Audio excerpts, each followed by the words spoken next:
Here is again the one and only my colleague, social media reporter, Mariama Diallo. Mariama. Thanks, Shaka. Again, we've received some tremendous feedback on our STA inbox to this week's question. In 2008, Barack Obama's election as U.S. president brought pride to Africa, and specifically Kenya, where his father was born. Now, many Africans doubt whether the continent remains a priority for the Obama administration. President George W. Bush prioritized HIV/AIDS and conflict resolution in Africa. However, some analysts say the Obama administration has emphasized only a political and military role for the U.S. in Africa. Now let's take a look at the question of the week for today's program. As U.S. President Barack Obama's second term begins, what should be his administration's priority on the African continent?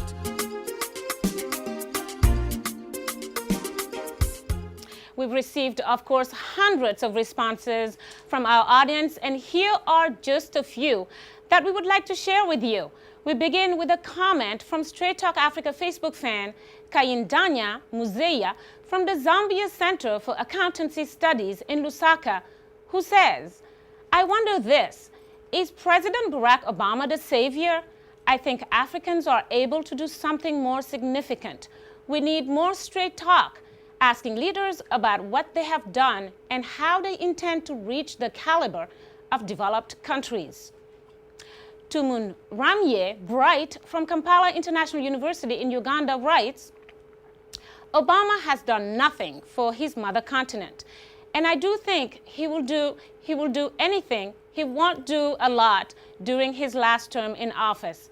He has paid no attention to African dictators and their corrupt tendencies, but only went for Gaddafi, who wanted total emancipation of Africans." So Shaka, accountability from African leaders and just a little more attention from the U.S., some Africans feel they didn't get during President Obama's first term. You know, people, of course, are entitled to their different opinions, but certainly not their different sets of facts. The fact of the matter is, if you look at the only fact that a son of a Kenyan father from Kogelo in Western Kenya can actually become the most powerful political leader in the world, occupy 1600 Pennsylvania Avenue.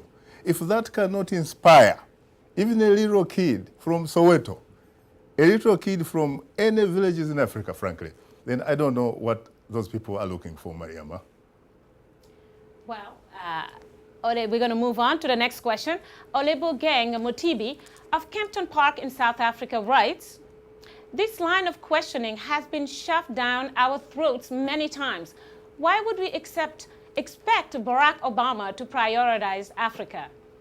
And another one, finally, a note from Ilvenius Ifejiegu from Nigeria, who says, "I would like to see quicker intervention to save democracies from any rebel groups in Africa, just as France did in Mali."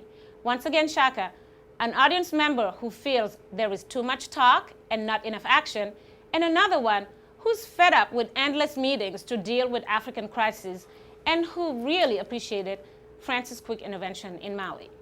I think there is a way that President Obama can really make a very big difference, especially if he fulfills his pledge, which he made, by the way, in 2009 in the Ghanaian capital, Accra. And I was there with him.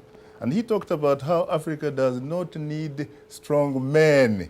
Rather, what he needs are strong institutions. What he needs to do now is actually to walk that very talk so that Africans can walk the walk.